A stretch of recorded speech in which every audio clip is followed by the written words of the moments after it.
Hi everyone, Assalamu alaikum. Waxaan ahay ani maama hadda 5 ciyaal iskoolka u dhigata ahay. I'm a mom who have 5 children in the school. Ani hadda issue aan ka hadlayo waxa waaye discipline-ka ilmaha suspension-ka maalin kasta la siinayo ama kaab loo diraayo iskuulka aan wax ku baranaynin. My topic of discussion is about the discipline and kids who are being suspended and being sent to CAP who are not learning.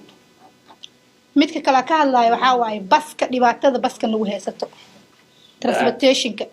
The other issue I want to discuss about is transportation issues. Waxaa la israacinayaa ilmaha school dhigto iyo ilmo kindergarten dhigto isku bas la saaraya. What we're seeing is kids in kindergarten and also high schoolers riding the same bus. Koosa u ognahay ilmaha markay high school-ka aadayaan qaarkood vape isticmaalayaan qaarkood ereyo xun isticmaalayaan soo ilmihii yar yar markay raacaan ilmihii ereygii wixii soo qabsanayaan. As you know, a lot of the high schoolers do use vaping and also sometimes use inappropriate languages towards each other. And these younger ones are listening to that language and recording what they're saying. Pacific issue-gana wuxuu ka dhacay oo qaas ah ilmaha taag high school aadayaan iyo ilmaha aadayaan strike academy oo la israacinayo kuwa yar yar iyo kuwa weynaa. That specific issue, there was a real incident that happened in the past. Kids from Tech High School and also kids to Stride who was riding the same bus.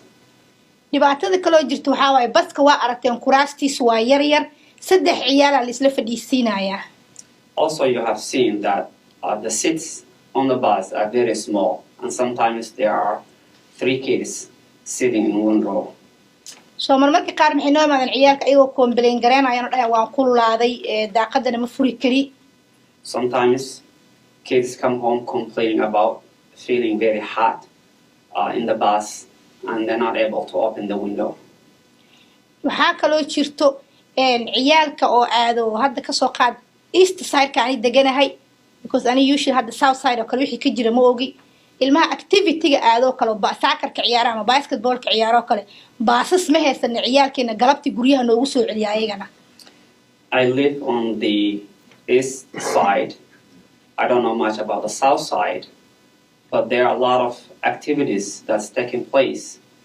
And my understanding is that if we were to enroll our kids in those activities, we don't have a busing for them to bring home in the evenings.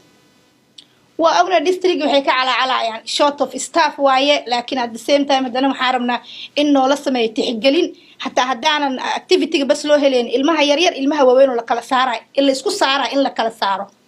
And we understand that the district has a legit answer explanation for that, saying that we are short staff, which is understandable. But at least if we can start with separating kindergartners and high schoolers riding the same bus, if we can start that, that will be helpful, and we'd like the district to consider that. That's all I want to say. Thank you very much. So.